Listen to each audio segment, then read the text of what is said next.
ನಮಸ್ಕಾರ ವಿದ್ಯಾರ್ಥಿಗಳೇ. DC shunt motor ಅನ್ನು ಕಾನ್ಸ್ಟೆಂಟ್ ಸ್ಪೀಡ್ ಮೋಟಾರ್ ಎಂದು ಕರೆಯುತ್ತಾರೆ. ಆದರೆ ನಾವು ಅದರ ಮೇಲೆ ನಿಜವಾಗಿಯೂ ಭಾರ ಅಥವಾ ಲೋಡ್ ಹಾಕಿದಾಗ ಏನಾಗುತ್ತದೆ? ಅದರ ವೇಗ ಕಡಿಮೆಯಾಗುತ್ತದೆಯೇ? ಮತ್ತು ಅದರ ದಕ್ಷತೆ ಅಥವಾ ಎಫಿಷಿಯನ್ಸಿ ಏನಾಗುತ್ತದೆ? ಇದನ್ನೇ ಪರೀಕ್ಷಿಸುವುದು ಇಂದಿನ ಲೋಡ್ ಟೆಸ್ಟ್ ಪ್ರಯೋಗ. ಮೋಟಾರ್ ಮೇಲೆ ಲೋಡ್ ಬಿದ್ದಾಗ ಅದು ಸೋತು ಹೋಗುವುದಿಲ್ಲ, ಬದಲಿಗೆ ಅದು ಮ್ಯಾಜಿಕ್ ಮಾಡುತ್ತದೆ. ಲೋಡ್ ಜಾಸ್ತಿಯಾದ ತಕ್ಷಣ ಮೋಟಾರ್ನ ಸ್ಪೀಡ್ ಸ್ವಲ್ಪ ಕಡಿಮೆಯಾಗಿ ಬ್ಯಾಕ್ ಇಎಂಎಫ್ ಡ್ರಾಪ್ ಆಗುತ್ತದೆ. ಆಗ ಮೋಟಾರ್ ಹೆಚ್ಚು ಕರೆಂಟ್ ಎಳೆದುಕೊಳ್ಳುತ್ತದೆ. ಹೆಚ್ಚು ಕರೆಂಟ್ ಅಂದರೆ ಹೆಚ್ಚು ಟಾರ್ಕ್.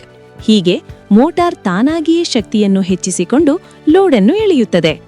ಈ ಪ್ರಯೋಗದ ಸೀಕ್ರೆಟ್ ಎಫಿಷಿಯನ್ಸಿ ಗ್ರಾಫ್ನಲ್ಲಿದೆ. ನೀವು ಗಮನಿಸಬೇಕಾದುದೇನೆಂದರೆ ಮೋಟಾರ್ನ ದಕ್ಷತೆ ಅಥವಾ ಎಫಿಷಿಯನ್ಸಿ ಯಾವಾಗಲೂ ಒಂದೇ ಇರುವುದಿಲ್ಲ. ಲೋಡ್ ಜಾಸ್ತಿಯಾದಂತೆ ದಕ್ಷತೆ ಏರುತ್ತಾ ಹೋಗಿ ಒಂದು ಹಂತದಲ್ಲಿ ಮ್ಯಾಕ್ಸಿಮಮ್ ಆಗುತ್ತದೆ, ಮತ್ತೆ ಕೆಳಗೆ ಬೀಳುತ್ತದೆ. ಈ ಪೀಕ್ ಪಾಯಿಂಟ್ ಕಂಡುಹಿಡಿಯುವುದೇ ನಮ್ಮ ಗುರಿ. ಈಗ ನಾವು ಟ್ರೈನರ್ ಕಿಟ್ ಬಳಸಿ ಗ್ರಾಫ್ ಪ್ಲಾಟ್ ಮಾಡೋಣ. ಒಂದು ಮುಖ್ಯ ಎಚ್ಚರಿಕೆ: ನಾವು ಬೆಲ್ಟ್ ಮತ್ತು ಬ್ರೇಕ್ ಡ್ರಮ್ ಬಳಸಿ ಲೋಡ್ ಕೊಡುವುದರಿಂದ ಅಲ್ಲಿ ಶಾಖ ಉತ್ಪತ್ತಿಯಾಗುತ್ತದೆ. ಬೆಲ್ಟ್ ಸುಡಬಾರದು ಎಂದು ಡ್ರಮ್ನ ಪುಲ್ಲಿಯ ಒಳಗೆ ಸ್ವಲ್ಪ ನೀರು ಅಂದರೆ ಕೂಲಿಂಗ್ ವಾಟರ್ ಹಾಕಲೇಬೇಕು. ಮತ್ತು ಮೋಟಾರ್ನ ರೇಟೆಡ್ ಕರೆಂಟ್ ದಾಟದಂತೆ ನೋಡಿಕೊಳ್ಳಿ. ಬನ್ನಿ ಶುರು ಮಾಡೋಣ. ಡಿಯರ್ ಟ್ರೈನೀಸ್, ಹೋದ ಕ್ಲಾಸಲ್ಲಿ ನಾವೇನು ಮಾಡಿದ್ವಿ? ಡಿಸಿ ಶಂಟ್ ಜನರೇಟರ್ದು LCC ಕ್ಯಾರೆಕ್ಟರಿಸ್ಟಿಕ್ಸ್ನ ಮಾಡಿದ್ವಿ. ಇವಾಗ ನಾವು ಮೂರನೇ ಎಕ್ಸ್ಪೆರಿಮೆಂಟ್ ಮಾಡ್ತಾ ಇದ್ದೀವಿ. ಇದು efficiency of DC shunt generator, overall ಎಫಿಷಿಯನ್ಸಿನ ಮಾಡ್ತಾ ಇದ್ದೀವಿ. ಗಮನಿಸಿ ಸ್ಟೂಡೆಂಟ್ಸ್, ಇಲ್ಲಿ ನಾವು ಕೇವಲ ಜನರೇಟರ್ ಎಫಿಷಿಯನ್ಸಿ ಮಾತ್ರ ನೋಡುತ್ತಿಲ್ಲ. ಇದು ಓವರ್ ಆಲ್ ಎಫಿಷಿಯನ್ಸಿ. ಅಂದರೆ ನಾವು ಇನ್ಪುಟ್ ಆಗಿ AC ಕರೆಂಟ್ ಕೊಡುತ್ತಿದ್ದೇವೆ, ಔಟ್ಪುಟ್ ಆಗಿ DC ಕರೆಂಟ್ ಪಡೆಯುತ್ತಿದ್ದೇವೆ. ಮಧ್ಯದಲ್ಲಿ friction loss, windage loss, copper loss ಎಲ್ಲ ಕಳೆದು ನಮಗೆ ಎಷ್ಟು ಪವರ್ ಸಿಗುತ್ತದೆ ಎನ್ನುವುದೇ ಈ ಪ್ರಯೋಗದ ಉದ್ದೇಶ.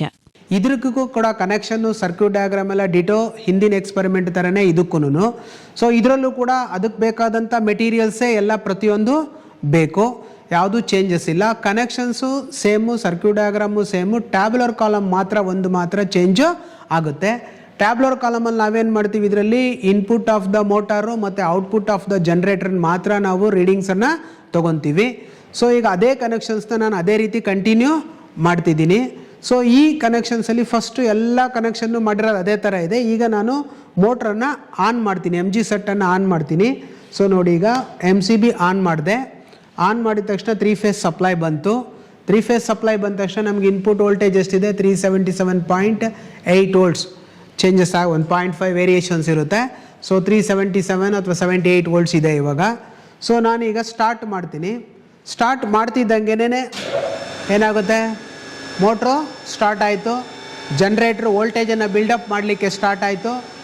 ಎಷ್ಟು ವೋಲ್ಟೇಜ್ ಇದೆ? ಔಟ್ಪುಟ್ ವೋಲ್ಟೇಜು 213 ವೋಲ್ಟ್ಸ್, 213.8 ವೋಲ್ಟ್ಸ್ ಇದೆ. ಲೋಡ್ ಕರೆಂಟ್ ಏನಿದೆ? 0 ಆ್ಯಮ್ಸ್ ಇದೆ. ಬಟ್ ಇನ್ಪುಟ್ ಏನಿದೆ? 379.4 ವೋಲ್ಟ್ಸ್ ಇದೆ. ಮೋಟ್ರು 1.4 ಆ್ಯಮ್ಸ್ ಕರೆಂಟನ್ನು ತಗೊತಾ ಇದೆ.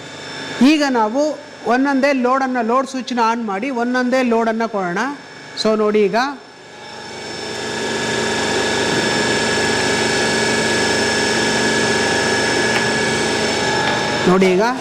ಲೋಡ್ ಸ್ವಿಚ್ಚನ್ನು ಆನ್ ಮಾಡ್ತೀನಿ. ಲೋಡ್ ಸ್ವಿಚ್ಚನ್ನ ಆನ್ ಮಾಡಿದ ತಕ್ಷಣ ಲೋಡ್ ಕರೆಂಟ್ ತೊಗೊಂತು. ಈಗೇನಾಯಿತು ನೋಡಿ, ನೀವು ರೀಡಿಂಗು ನಿಮ್ಮ ಟ್ಯಾಬ್ಯುಲರ್ ಕಾಲಮಲ್ಲಿ ಬರ್ಕೋಬೇಕಾದಂಥ ರೀಡಿಂಗು, ಮೊದಲನೇದು ಇನ್ಪುಟ್ ವೋಲ್ಟೇಜ್, ಮೋಟಾರ್ ವೋಲ್ಟೇಜ್ ಎಷ್ಟಿದೆ? 378 ವೋಲ್ಟ್ಸ್ ಅಂತ ತೊಗೊಳ್ಳಿ. Current rating 3.65. ಆವಾಗಲೇ ಕಮ್ಮಿ ಇತ್ತು, ಈಗ ನೋಡಿ ಜಾಸ್ತಿ ಆಯಿತು. ಇದು ಇನ್ಪುಟ್ ಕರೆಂಟ್ ಅಂತ ತೊಗೊಳ್ಳಿ. ನೆಕ್ಸ್ಟು ಟ್ಯಾಬ್ಯುಲರ್ ಕಾಲಮಲ್ಲಿ ಔಟ್ಪುಟ್ ವೋಲ್ಟೇಜ್ 205.7 ವೋಲ್ಟ್ಸ್ ಅಂತ ಇದೆ, ತೊಗೊಳ್ಳಿ. ನೆಕ್ಸ್ಟ್ ಔಟ್ಪುಟ್ ಕರೆಂಟ್ 1.74 ಆ್ಯಮ್ಸ್ ಅಂತ ತೊಗೊಳ್ಳಿ. ಸೊ ಒಂದು ರೀಡಿಂಗ್ ಆಯಿತು. ಸೊ ಇದೆರಡನ್ನು ನೀವು ಗುಣಿಸ್ಬೇಕು. ಇದಕ್ಕೆ ಒಂದು ಫಾರ್ಮುಲಾ ಇದೆ, power input is equal to √3 × VL × IL × cos θ ಅಂತ. ಈ ಸೂತ್ರ ತುಂಬ ಮುಖ್ಯ, ಬರೆದುಕೊಳ್ಳಿ. ಇದು 3 ಫೇಸ್ AC ಮೋಟರ್ ಆಗಿರುವುದರಿಂದ ನಾವು ವೋಲ್ಟೇಜ್ ಮತ್ತು ಕರೆಂಟ್ ಜೊತೆಗೆ √3 ಅಂದರೆ 1.732 ಗುಣಿಸಬೇಕು. ಹಾಗೆಯೇ ಇದು AC ಆಗಿರುವುದರಿಂದ ಪವರ್ ಫ್ಯಾಕ್ಟರ್ ಅಂದರೆ cos θ ಕೂಡ ಮುಖ್ಯ. ಸಾಮಾನ್ಯವಾಗಿ ಇಂಡಕ್ಷನ್ ಮೋಟರ್ಗಳಿಗೆ 0.8 ಪವರ್ ಫ್ಯಾಕ್ಟರ್ ಇರುತ್ತದೆ. ಸೊ ಕಾಸ್ ಥೀಟಾ ಅಂದರೆ ನೀವು ಕಾಮನ್ ಆಗಿ 0.8 ಅಂತ ಕನ್ಸಿಡರ್ ಮಾಡಿ. ಸೊ ಯಾಕೆ ಅಂದರೆ ಇದು ಇಂಡಕ್ಟಿವ್ ಲೋಡ್ ಆಗಿರೋದ್ರಿಂದ ಲ್ಯಾಗಿಂಗ್ ಪವರ್ ಫ್ಯಾಕ್ಟ್ರಲ್ಲಿರುತ್ತೆ, 0.8 ಅಂತ ಟ್ರೀಟ್ ಮಾಡಿ. ಸೊ √3 ಇಂಟು 377 ಇಂಟು 3.64 ಮಾಡೋದು ಇಂಟು 0.8 ಮಾಡಿದ್ರೆ ನಿಮಗೊಂದು ವ್ಯಾಟೇಜ್ ಬರುತ್ತೆ, ಅದು ಇನ್ಪುಟ್ ಪವರ್ ಅಂತ. ಸೊ ಔಟ್ಪುಟ್ಟಲ್ಲಿ ನಾವು ಡಿ ಸಿ ಸಪ್ಲೈ ಬರ್ತಾ ಇರೋದ್ರಿಂದ ಔಟ್ಪುಟ್ಟಲ್ಲಿ ಪವರ್ ಫ್ಯಾಕ್ಟ್ರಿ ಇರಲ್ಲ. ಇಲ್ಲಿ ಕನ್ಫ್ಯೂಸ್ ಆಗಬೇಡಿ. ಇನ್ಪುಟ್ ಎಸಿ ಆಗಿತ್ತು, ಅದಕ್ಕೆ ಪವರ್ ಫ್ಯಾಕ್ಟರ್ ಬಂತು. ಆದರೆ ಔಟ್ಪುಟ್ ಟಿಸಿ ಆಗಿದೆ. ಡಿಸಿಯಲ್ಲಿ ಫ್ರೀಕ್ವೆನ್ಸಿ ಇರುವುದಿಲ್ಲ, ಹಾಗಾಗಿ ಪವರ್ ಫ್ಯಾಕ್ಟರ್ ಕೂಡ ಇರುವುದಿಲ್ಲ. ಇಲ್ಲಿ ಪವರ್ ಅಂದರೆ ನೇರವಾಗಿ ವೋಲ್ಟೇಜ್ ಮತ್ತು ಕರೆಂಟ್ ಅನ್ನು ಗುಣಿಸಿದರೆ ಸಾಕು. P = V × I. So independent ಆಗಿರುತ್ತೆ, ಪವರ್ ಫ್ಯಾಕ್ಟರ್ ಕನ್ಸಿಡರ್ ಮಾಡೋಂಗಿಲ್ಲ, ಅದು ಯಾವಾಗಲೂ ಯೂನಿಟಿನೇ ಇರುತ್ತೆ. ಸೊ ವೋಲ್ಟೇಜ್ ಇಂಟು ಕರೆಂಟ್ ಅಂದರೆ 205 ಇಂಟು 1.74 ಮಾಡಿ ನಿಮಗೆ ವ್ಯಾಟ್ಸ್ ಬರುತ್ತೆ. So that is equal to output power ಆಯಿತು. So efficiency is equal to output by input into 100 ಮಾಡಿದ್ರೆ ನಿಮ್ಗೇನು ಸಿಗುತ್ತೆ, ಓವರ್ ಆಲ್ ಜನ್ರೇಟ್ರು ಏನು ಪರ್ಸೆಂಟೇಜಲ್ಲಿ ವರ್ಕ್ ಆಗ್ತಾ ಇದೆ ಅನ್ನೋದು ನಿಮಗೆ ಸಿಗುತ್ತೆ. ಇದನ್ನು ನೀವು ಎಕ್ಸ್ಪೆರಿಮೆಂಟಲ್ಲಿ ಮಾಡ್ತಾ ಹೋಗಿ. ನೆಕ್ಸ್ಟ್ ಇನ್ನೊಂದು ಲೋಡ್ ಇನ್ಕ್ರೀಸ್ ಮಾಡಿ, ಸೇಮ್ ಅದೇ ಥರ ರೀಡಿಂಗನ್ನು ತೊಗೊಳ್ಳಿ. ನೆಕ್ಸ್ಟ್ ನೋಡಿ, ಲೋಡ್ ಇನ್ಕ್ರೀಸ್ ಮಾಡ್ತೀನಿ.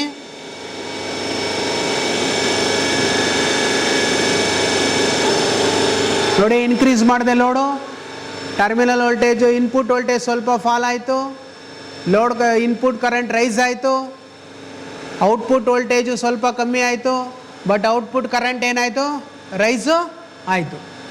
ಸರ್ ಈ ಕರೆಂಟ್ ರೇಟಿಂಗ್ ತಗೊಂತಿಲ್ವಾ, ಇದು ಫಿಕ್ಸ್ಡ್, ಇದು ಫೀಲ್ಡ್ ಕರೆಂಟ್ ರೇಟ್ ಆಗಿರುತ್ತೆ, ಇದನ್ನು ನಾವಿಲ್ಲಿ ನಮಗಿದ್ರ ಅವಶ್ಯಕತೆ ಇಲ್ಲ. ನಿಮ್ಗೊಂದು ಡೌಟ್ ಬರಬಹುದು, ಫೀಲ್ಡ್ ಕರೆಂಟ್ ಕೂಡ ಖರ್ಚಾಗುತ್ತಿದೆ ಅಲ್ವಾ, ಅದ್ಯಾಕೆ ಲೆಕ್ಕಕ್ಕೆ ತಗೋಬಾರದು ಎಂದು. ಸರಿ, ನಾವು ಲೆಕ್ಕ ಮಾಡುತ್ತಿರೋದು ಹೊರಗಡೆ ಸಿಗುವ ಔಟ್ಪುಟ್ ಪವರ್ ಮಾತ್ರ. ಫೀಲ್ಡ್ ಕರೆಂಟ್ ಜನರೇಟರ್ ಒಳಗಡೆಯೇ ಕಾಂತೀಯ ಶಕ್ತಿ ಉತ್ಪತ್ತಿ ಮಾಡಲು ಖರ್ಚಾಗುವ ಕರೆಂಟ್. ಹಾಗಾಗಿ ದಕ್ಷತೆ ಲೆಕ್ಕ ಹಾಕುವಾಗ ಅದನ್ನು ಲೋಡ್ ಕರೆಂಟ್ ಜೊತೆ ಸೇರಿಸಬಾರದು.